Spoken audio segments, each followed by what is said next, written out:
গত কয়েকটা বছর গ্রামে সাধারণ খেটে খাওয়া মানুষগুলো দিন কিভাবে কেটেছে তা কেবল তারাই জানেন। পেটের টানে কত মানুষকে ঘর ছাড়তে হয়েছে। অবশেষে সেই দীর্ঘ অপেক্ষার অবসান ঘটতে চলেছে। হ্যাঁ, বাংলায় আবার শুরু হচ্ছে 100 দিনের কাজ বা মানরেগা প্রকল্প। এই কাজ এবার শুধুমাত্র 100 দিন নয়, এই কাজ চলবে এবার থেকে 125 দিন।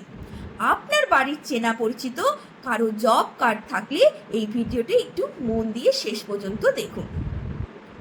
কেন্দ্রের বকেয়া টাকা নিয়ে টানাপোড়েনের জেরে রাজ্যে দীর্ঘদিন এই কাজ বন্ধ ছিল।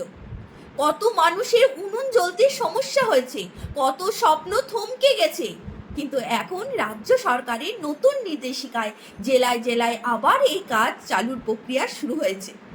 এটা শুধু কোনো সরকারি প্রকল্পের শুরু নয়, এটা হাজার হাজার পরিবারের মুখে আবার হাসি ফোটানোর আলো। তবে এই খুশি যাতে মাঝপথে থমকে না যায়, তাই এবার কিছু করা নিয়েও মানা হয়েছে। পুরনো দুর্নীতির অভিযোগ রুখতে এবার জব কার্ডের কড়া যাচাইকরণ বা ভেরিফিকেশন করা হচ্ছে। আর হ্যাঁ, প্রথম পর্যায়ে দক্ষিণ 24 পরগনা ও মুর্শিদাবাদ বাদে রাজ্যের বাকি জেলাগুলিতে এই কাজ জোর কদমে শুরু করা হচ্ছে। চলুন দেখে নিই আমাদের মুখ্যমন্ত্রী এই ব্যাপারে কি বলেছেন। মানরেগাতে দক্ষিণ 24 পরগনা এবং মুর্শিদাবাদ ছাড়া বাকি সব জেলায় আমরা এখন 100 দিনের কাজ 125 দিন হয়ে গেছে, আপনারা জানেন, এবং মোটামুটি 300 টাকা ডেলি রোজগার হয়ে গেছে।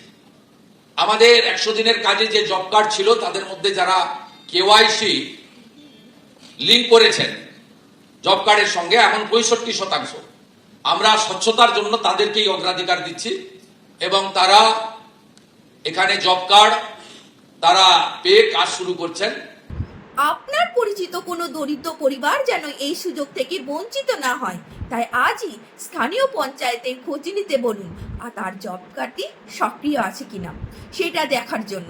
খেটে খাওয়া মানুষগুলোর উপকারে ভিডিওটি সবার সাথে শেয়ার করে দিন। এই রকম জরুরি খবরের জন্য আমাদের সাথে জুড়ে থাকুন। ধন্যবাদ, সবাই খুব ভালো থাকুন। নমস্কার।